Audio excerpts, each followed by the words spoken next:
Hi friends, good morning. నేను మీ Shiva sir. Welcome to Shiva competitive short cuts.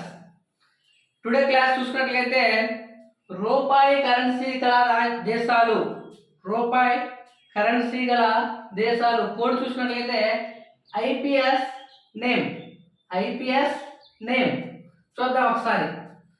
దేశం, రాజధాని, కరెన్సీ అలో రూపాయి గురించి చూస్తున్నాం కాబట్టి కరెన్సీ. ఓకే, చూద్దాం.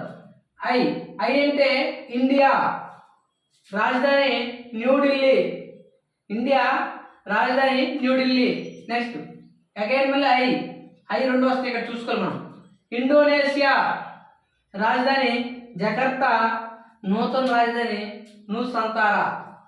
నుసంతారా అంటారు. నెక్స్ట్ పాకిస్తాన్ రాజధాని ఇస్లామాబాద్. కామెంట్ చేయండి. పాకిస్తాన్ యొక్క ఆర్థిక రాజధాని ఏది కామెంట్ చేయండి. నెక్స్ట్ ఎస్ అంటే శ్రీలంక. దాని యొక్క రాజధాని కొలంబో. దాంతోపాటు జయవర్ధన్పూర్ కొట్టే కూడా ఉంది రాజధానిగా.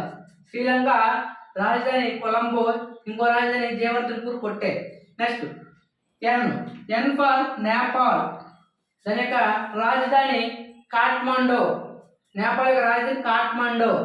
ఇక్కడ ఏ విడిచిపెట్టాలి మనం, ఈ విడిచిపెట్టాలి. నెక్స్ట్ ఎం అంటే మళ్ళీ రెండు దేశాలు వస్తాయి. ఎం అంటే మాల్దీవులు. మాల్దీవుల యొక్క రాజధాని మాలే. అలాగే నెక్స్ట్ అగైన్ మళ్ళీ ఎం కాబట్టి మారిషస్ యొక్క రాజధాని కూడా పోర్ట్ లూయిస్. ఓకే, ఇటువంటి వీడియోస్ మరిన్ని కావాలంటే మా ఛానల్ లైక్ చేయండి, సబ్స్క్రైబ్ చేయండి. Thank you.